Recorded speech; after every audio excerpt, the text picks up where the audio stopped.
really appreciate this.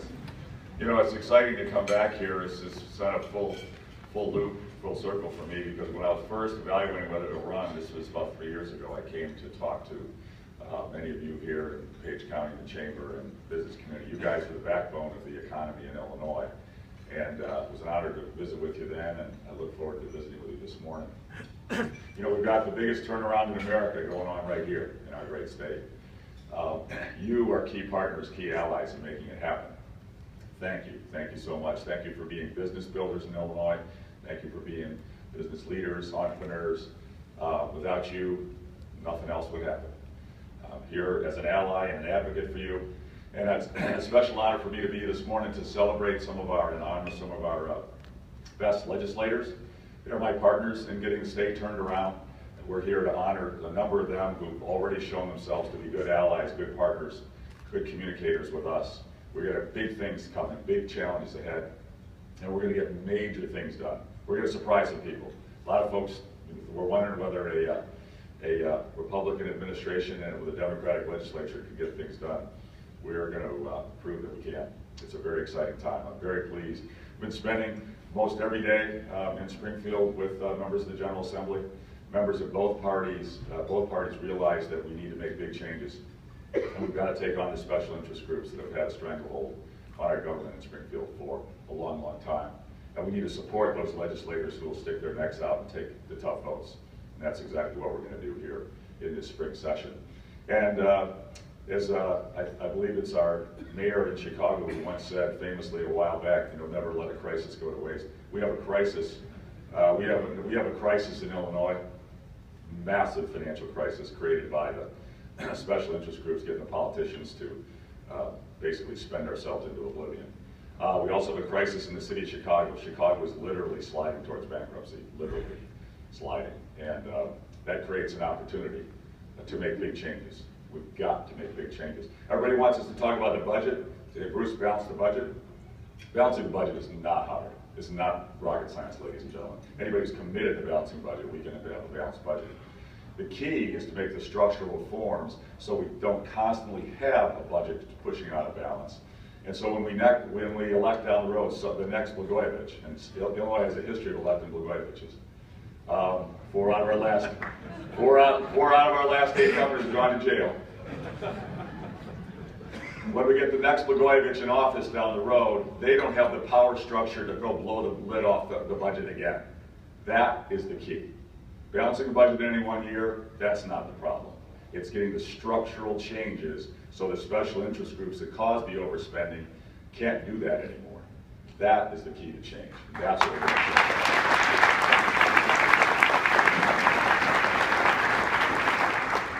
And our message is really about coming to the voters in both political parties. This is not partisan. This is just good government reform.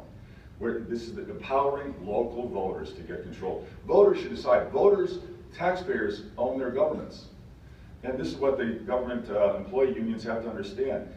The taxpayers don't work for the government unions work for the taxpayers.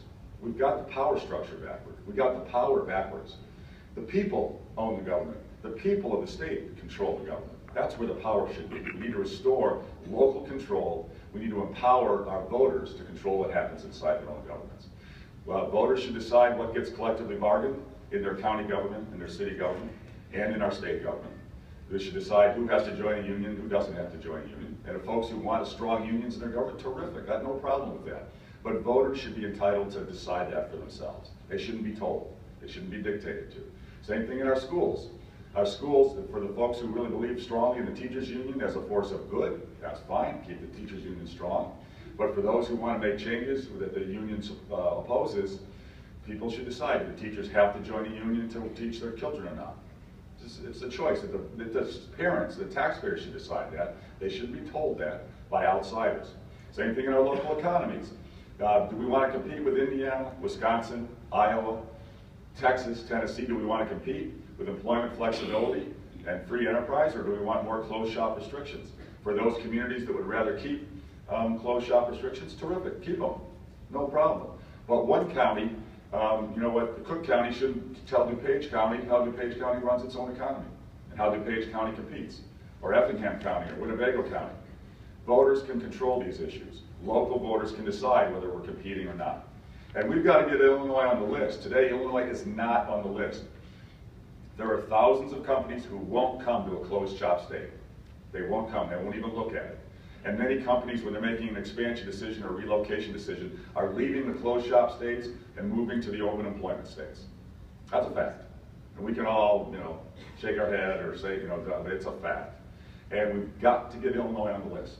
We don't need 100% of the counties in Illinois to want to be employment flexibility, but if we've got some of them who are, then we're on the list, and I will work my tail off to recruit companies. I'm going over to Indiana. Mitch Daniels and Mike Pence, close friends of mine, and they've been stealing our job for years.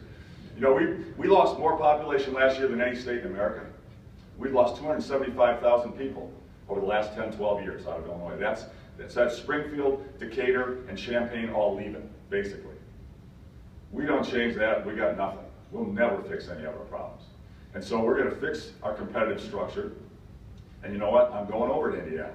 And I like Mike Pence, but he's not taking our jobs anymore. We've lost 48,000 jobs out of Illinois, manufacturing jobs out of Illinois the last 5 years. Indiana's gained 42,000 manufacturing jobs. People aren't leaving for the weather. It ain't the weather.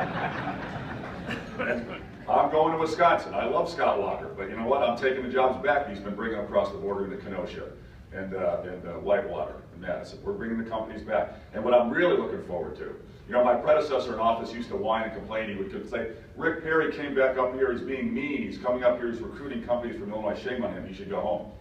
I tell him, Rick Perry was doing his job as governor of Texas. He's growing his economy, he's competing, he's doing his job. You know what? And I've told this replacement, Governor Adler, who's a friend of mine. I said, buddy, you got about 6 months left. You got about 6 months you can keep coming up to Illinois and stealing our jobs, and after this summer, that's over. That game's over. You're not going to get any more out of here. And I'm coming to Houston, and I'm coming to Fort Worth, and we're going to bring those companies back up here. We're going to get a lot of those Texas companies back up here.